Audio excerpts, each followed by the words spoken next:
회심하기 전에 사울은 어떤 사람이었는가 하면 누가는 회심하기 전 사울을 이렇게 말합니다. 스데반이 돌에 맞아 죽을 때 그 자리에 같이 있었던 사람이 스데반이고, 그리고 그 스데반을 돌로 쳐 죽인 후에 사람들이 그 옷을 들고 와서 사울에게 던졌을 때 고개를 끄덕거리며 그래 스데반은 죽어야 돼 라고 동의했던 사람이 바로 사울입니다.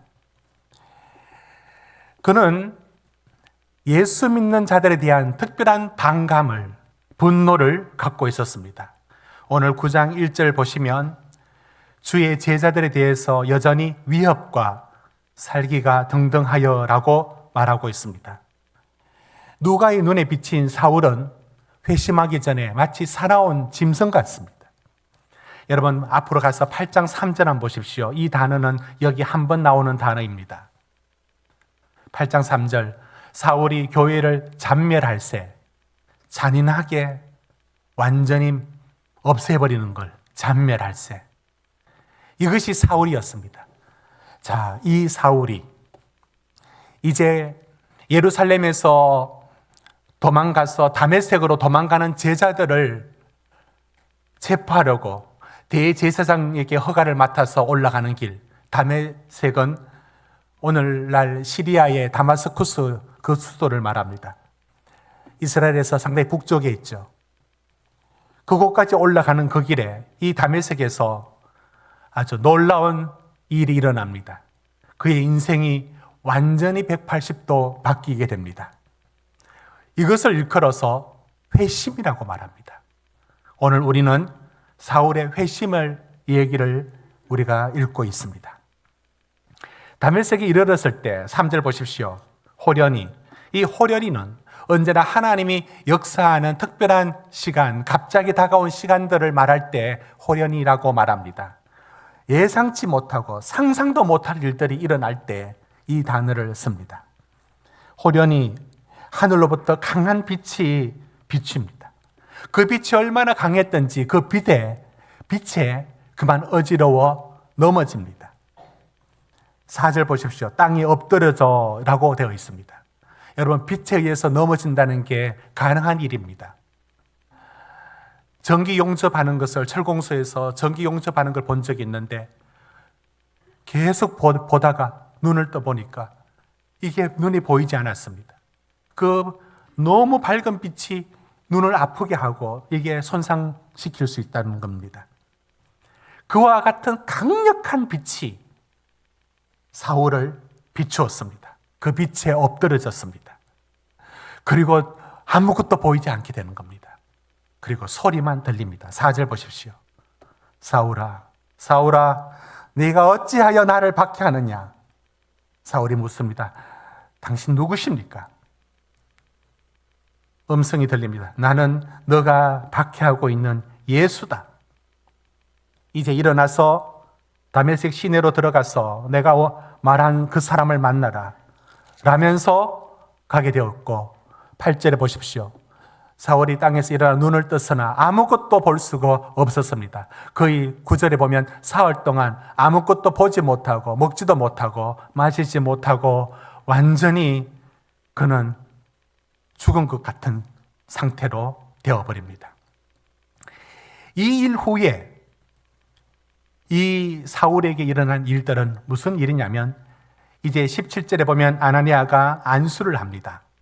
그때 18절 보십시오.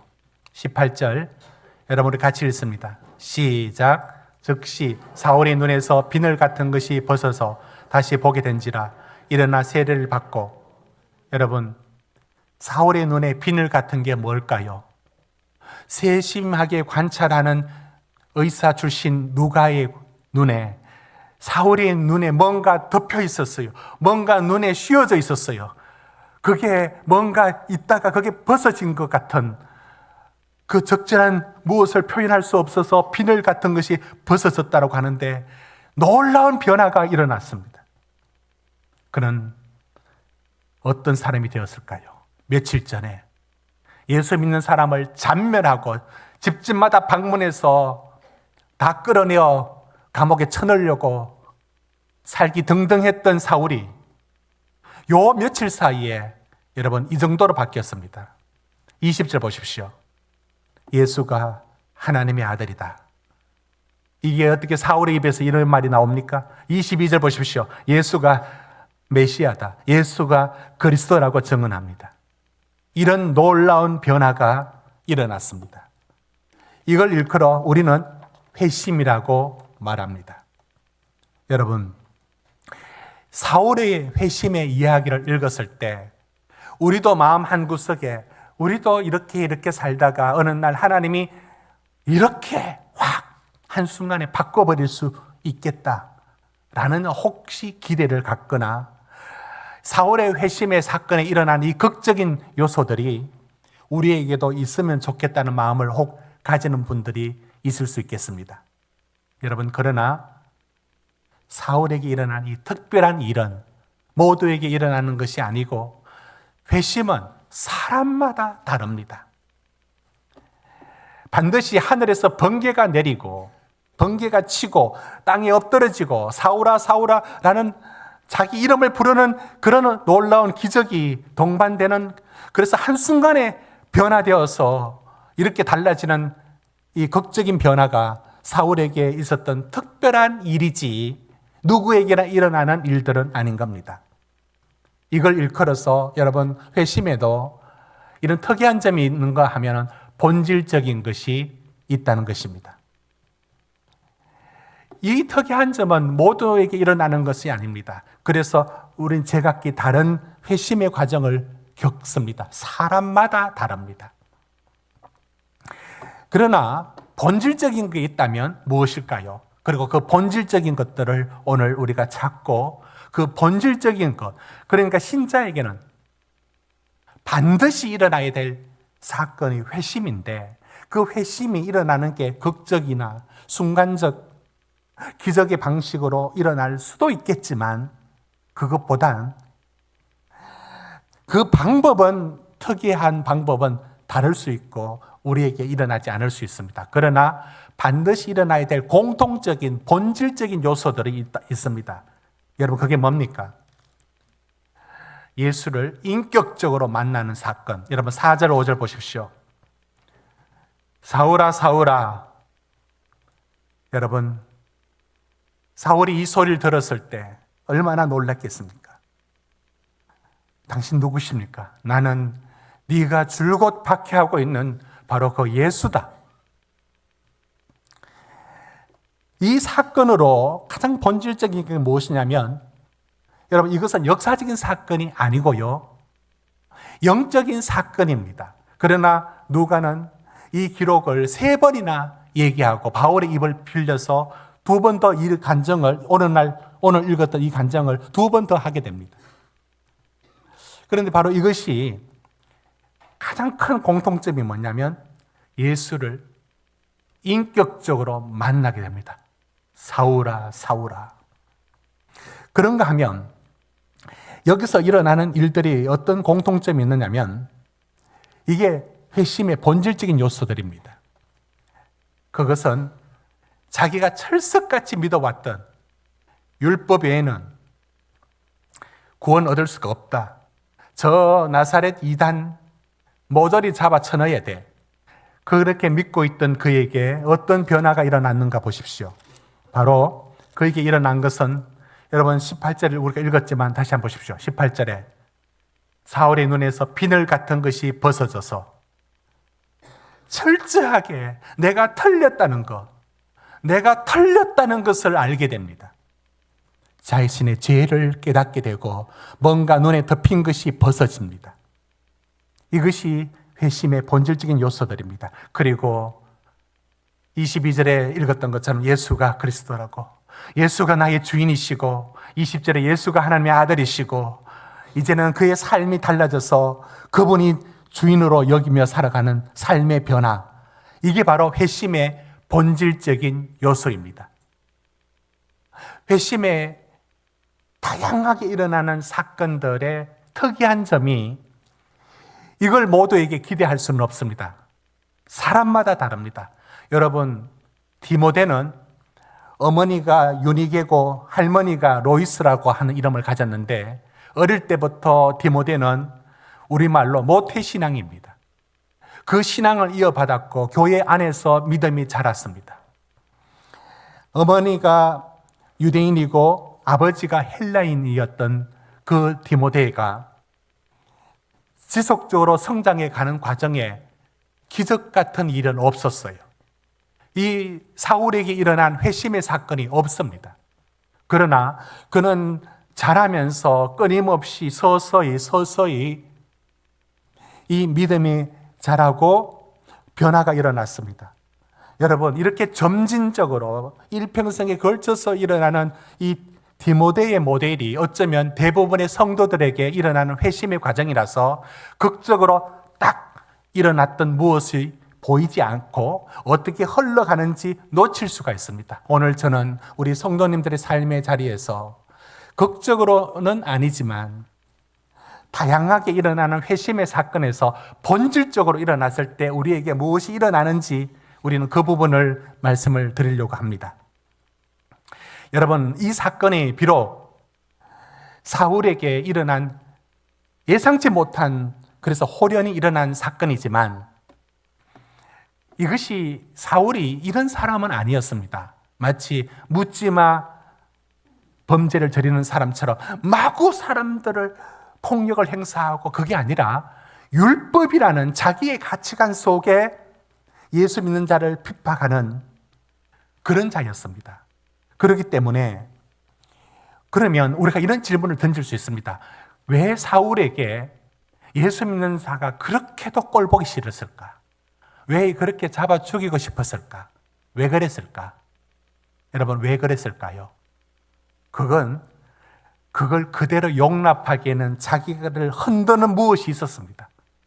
그게 없었다면 이러지는 않았을 텐데, 이렇게 사울이 살기등등하게 예수 믿는 자를 박해할 때는 그 속에 자기한테 밀려오는 흔들리는 뭔가 있었습니다. 그게 뭐냐면 그도 바리새인입니다. 바리새인이 그 당시 예수님하고 같이 있었던 동시대의 사람입니다. 그러니까 예수의 소문을 들었고 예수가 어떤 사람인지 알았고 예수의 기적을 들었고 예수의 가르침을 받았어요. 단지 안 받아들였을 뿐이죠. 그게 자꾸 마음에 걸렸던 겁니다. 두 번째, 스데반이 돌에 찢겨 죽어나갈 때 스데반이 저들을 위해서 하나님 저들을 용서해 달라고 기도하는 모습 보고 사울이 그때만 해도 너 죽어야 돼 라고 했지만 그게 갈수록 잊혀지지 않는 거예요. 아니 도대체 저 사람에게는 뭐가 있길래? 그러면서 스데반에 던졌던 메시지, 율법과 성전이 아니라 예수 안에서 하나님이 우리를 구원한다는 그 얘기가 계속 맴돌았을 때 그 맴도는 것을 억누르려는 그 반감이 오히려 예수 믿는 자를 잡아 죽이는 일로 나타났다라고 우리는 생각할 수 있습니다. 또는 율법에 대하여 그는 흠이 없었고 히브리인 중에 히브리인이었다라고 말합니다. 그렇게 철저했던 율법, 그리고 율법을 제대로 지켜본 사람은 느끼는 게 있습니다. 이것으로 내 마음을 지킬 수는 없구나. 지키면 지킬수록 내 마음에 일어나는 동기는 지킬 수 없구나 라는 율법의 한계를 느꼈을 겁니다. 그렇습니다. 화면 한번 띄워보십시오. 이런 세 가지, 예수님에 대한 소문과 가르침, 스데반의 죽음, 율법의 한계, 어쩌면 사울에게 저것이 이렇게 자기를 흔들리니까 저게 작용하고 있으니까 저걸 누르려고 오히려 더 살기등등하게 예수 믿는 사람을 박해했던 겁니다. 자, 이제 우리가 살필 것은 이겁니다. 여러분, 우리는 우리의 삶에서 회심이 본질적인 회심의 본질적인 요소는 반드시 일어나야 되고 있어야 됩니다. 그게 없으면 사실은 신자가 될 수가 없습니다. 그러나 앞서 말씀드린 것처럼 사울에게 일어난 이 극적이고 기적과 표적이 동반되는, 그리고 순간적으로 확 바뀌는 이런 방식은 모두에게 적용할 수는 없고 매우 다양하다는 것을 받아들입니다. 이제 저는 세 가지 특이한 점을 닮아가는 것이 아니라 이 회심에서 본질적인 요소 세 가지를 말씀을 드리려고 합니다. 첫째, 회심할 때 일어나는 첫 번째는 뭐냐면 죄에 대한 깨달음입니다. 정말 내가 이토록 못난 죄인이었는가를 그게 깨달아지게 됩니다. 그걸 알게 됩니다. 여러분, 이건 단순하게 내가 어디 남의 물건을 훔쳤거나 누구에게 손해를 끼쳤거나 라는 양심의 가책을 받는 그 몇 가지 일들을 말하는 게 아닙니다. 그것과 별 상관없이도 내 존재가 하나님 앞에 얼마나 부적절하고 못났는지를 몸서리치게 됩니다. 어느 정도 몸서리치게 되느냐면 전에 이 회심이 일어나면 전에는 내가 말이야, 난 법 없이도 살아. 나만큼은 살아보라고. 그리고 솔직히 죄인 하는데 내가 무슨 죄 지었지? 이렇게 살던 그에게 회심이 일어나면 뭐냐면 내가 얼마나 못난 죄인인지를 이게 확 깨달아집니다. 이 깨달아진다는 느낌을 여러분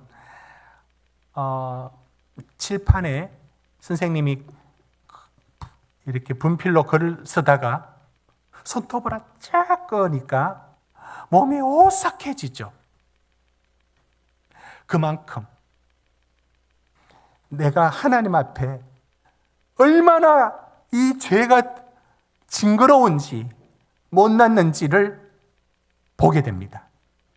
전에는 단순한 윤리적인 어떤 잘못에 대해서만 후회하고 자책할 정도였지 이런 생각이 없었어요. 그런데 회심의 사건에서는 이 죄가 확 들어옵니다. 왜냐하면 거룩하신 분을 만나면 그분 앞에 비로소 내가 누군지 보였습니다.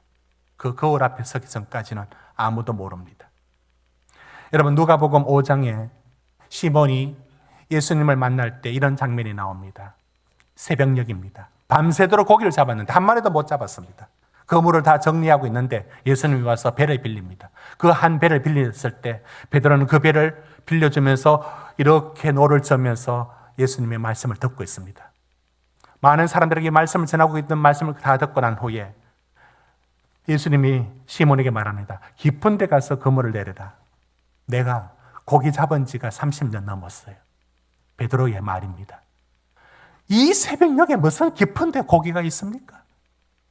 그리고 그물도 다 정리했고 밤새도록 한 마리도 잡은 게 없고 다 끝났는데 그래도 억지로 내려봅니다. 그때 그물이 고기가 얼마나 잡혔는지 2배에 가득 찼을 때 그때 이상한 반응을 합니다. 그때 나 횡재 만났다. 나 이렇게 복을 받았다라고 노래하지 않고 시몬이 뭐라고 하느냐면 누가복음 5장 8절에 이렇게 말합니다. 주여 나를 떠나소서 나는 죄인으로소이다. 여러분, 이렇게 어떻게 문맥에 맞지 않는 저런 대화가 갑자기 나왔을까요? 그때 시몬은 이분이 누군가 이거예요. 이분이 어렴풋이 하나님 앞에 서 있는 자기 자신 앞에 밀려오는 온갖 죄를 온몸으로 느끼고 있는 말인 겁니다. 그렇습니다. 회심의 사건이 일어났을 때 그 사건이 한 사건처럼 나타날 수도 있고 점진적으로 일어나서 느끼지 못할 수도 있지만 사람마다 제각기 다 다릅니다. 저는 고등학교 때 회심의 사건을 경험했습니다. 회심의 사건 이후에 제게 일어난 것은 부끄러워 도대체 기도를 할 수가 없습니다. 엎드리면 눈물이 나고 무슨 죄가 그리 많은지 그 죄가 부끄러워 하나님 앞에 눈물 흘리고 또 용서하고 또 기도하고 누가 보면 미친 줄 알겠어요. 그게 왜 그런가? 여러분, 저는 오늘 울산대 법학과 교수였던 지금은 이제 그만두셨던 이성훈 교수님의 회심 사건을 영상으로 잠시 보여드리려고 합니다. 이분은 동국대 불교학을 전공하고 이제 서울대 법학에서 이제 법학 학사 학위를 받았는데 그 전에 불교학 전공할 만큼 출가를 한때 해서 독실한 불교 신자였습니다. 그리고 자기 눈에 제일 거슬리는 게 뭐냐면 예수정의가 너무 잘난치 않은 거예요. 그래서 예수 믿는 사람 내가 한번 밟아줄게 라는 독한 마음으로 성경을 보고 기독교 방송을 보면서 계속 꼬투리와 빌미를 체계적으로 잡아갑니다. 그래서 종자연이라고 종교자유연구원인가 이런 이름으로 해서 대놓고 기독교를 박살내려고 작정을 하고 공부를 합니다. 절에서 들어가서 성경을 파헤칩니다. 그 성경을 파헤쳐서 제대로 한번 내가 기독교를 한번 무너뜨려 보겠다 하고 들어갔습니다. 그런 그에게 CTS 같은 기독교 방송을 보면서 목사님 니나 잘하세요 하면서 비꼬는 게 자기 취미였던 그가 어느 날 성경을 읽어가고 하면서 죄라는 말이 그에게 꽂혀오면서 이런 변화가 일어났습니다. 영상을 잠시 보시겠습니다. 그전에는 그 종자연이라고 그런 걸 만드셔갖고 기독교를 엄청 핍박하고 기독교의 잘못된 점 어디 이걸 막 홍보하고 막 이러고 다니셨던 분이잖아요. 종자연이 어떤 모임이었어요? 종자연. 그 종교자유정책연구원을 줄여서 이제 종자연이라고 하는데요. 그게 지금도 존재하죠. 근데 이제 거기서 일하시는 분들은 선한 일을 하고 있다 이렇게 생각하세요. 지금도. 아, 자체적으로는? 예, 저도 그렇게 생각했고. 근데 이제 예수님이 누구신지 알면은 이제 다 접어야 되는데. 그래서 저는 지금도 기도하고 있습니다. 근데 그게 이제 종교의 자유를 위한 이 연구도 하고 그리고 NGO로서 활동하는 두 가지 기능을 갖고 있는 아니 근데 많이 하고 있을 때였는데 또 제 삶에서의 죄의 문제 그 다음에 법학자로서의 죄에 대한 그리고 이제 또 말씀을 많이 읽다 보니까 로마서에 또 꽂혀 있었어요. 그러고 있었는데 또 죄를 말씀하시니까 그게 이렇게 깊이 죄? 이렇게 그래서 평소 같았으면 죄인?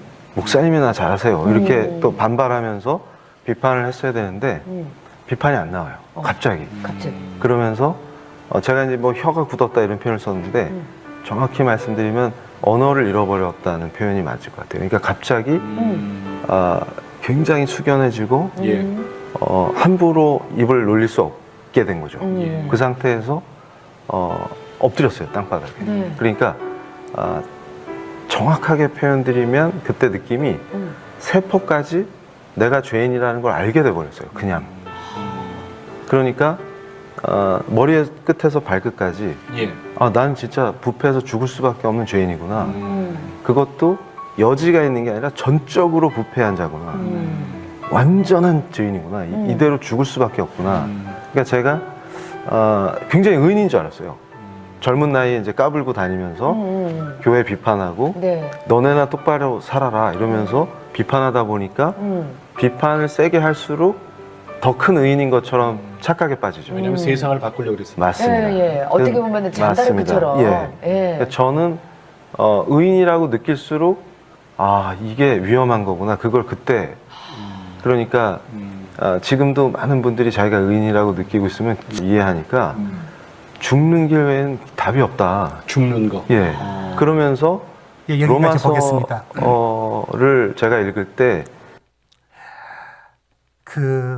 예수님이 첫 복음의 일성이 뭐냐면 회개하라. 천국이 가까이 왔느니라. 회개하라. 지금까지 살아온 삶의 길, 지금까지 살아온 삶의 방식, 지금까지 추구했던 모든 길들을 회개는 뭐냐면 메타노이아. 방향을 바꾸어서 하나님께로 가는 걸 말합니다. 저 사건이 여러분 단순한 회심이 내가 뭐 어떤 일을 잘못했다 그것에 대해서 후회한다 그게 아니라 내 존재가 하나님 앞에 얼마나 끔찍스러운 존재인지 그 벌레처럼 벌레 같은 나 같은 이 단어가 전에는 이게 뭐 이런 과장된 표현을 쓰느냐 하는데 그거보다 더 표현을 써야 될 만큼 얼마나 하나님 앞에 못난 죄인인지가 느껴집니다. 그분의 거룩한 빛 앞에 우리 존재를 보게 되는 회심의 사건의 첫 번째가 죄를 깨닫게 됩니다. 여러분, 그래서 신자의 표징 속에 자기의 모습을 볼 줄 알게 됩니다. 죄가 눈에 들어옵니다. 전에는 내가 뭘 잘못했지? 이제는 숨만 쉬어도 내 생각이 수만 가지 죄를 짓고 있다는 것을 눈에 들어옵니다. 그게 하나님 앞에 얼마나 못났는지를 보여줍니다. 이것이 회심의 사건에 일어납니다. 그래서 신자의 가장 큰 표시 중에 하나가 겸손이에요. 억지로 겸손이 아니라 정말 회심한 사람은 겸손할 수밖에 없는 자리에 자기가 위치하고 있음을 알게 됩니다. 두 번째, 회심의 본질적인 요소 중에 두 번째는 어떤 것이냐면 띄워주십시오.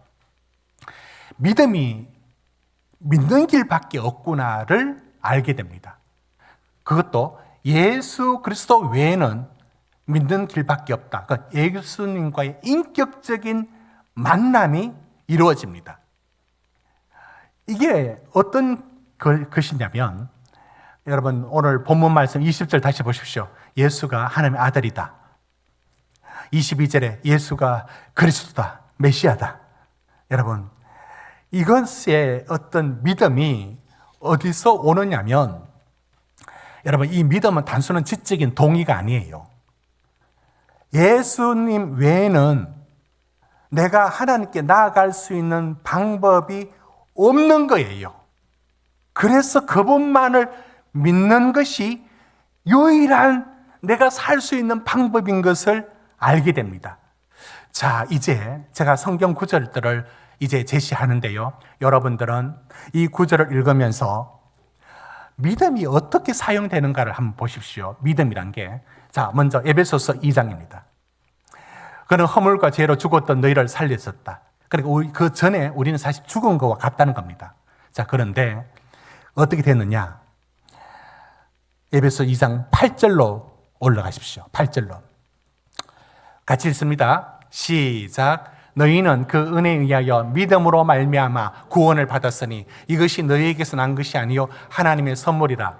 자, 여기서 믿음으로 말미암아 구원을 얻었다 이렇게 말하죠. 믿음이 뭐냐면 나같이 못난 죄인이 하나님께 갈 수 있고 살 수 있는 방법이 있느냐? 없는 거예요. 그런데 유일하게 말씀 띄워놓으십시오. 유일하게 그렇게 갈 수 있는 길이 누구냐면 예수님밖에 없는 거예요. 그 예수님의 십자가의 죽으심과 예수님의 부활하심이란 게 옛날에는 그랬구나. 예수님 십자가에 달려서 날 위해서 죽으셨다. 하나도 느낌이 없고 믿어지지도 않았고 예수님 부활했다. 믿는지 마는지 그 정도로 지내왔어요. 그런데 회심 사건 이후부터는 뭐가 우리 속에 이루어지느냐면은 나 같은 죄인이 하나님께 갈 수 있는 방법이 있느냐? 없어요. 예수밖에 없어요. 그런데 예수밖에 없다는 말이 무슨 말이냐면 믿음으로 하는 말인 거예요.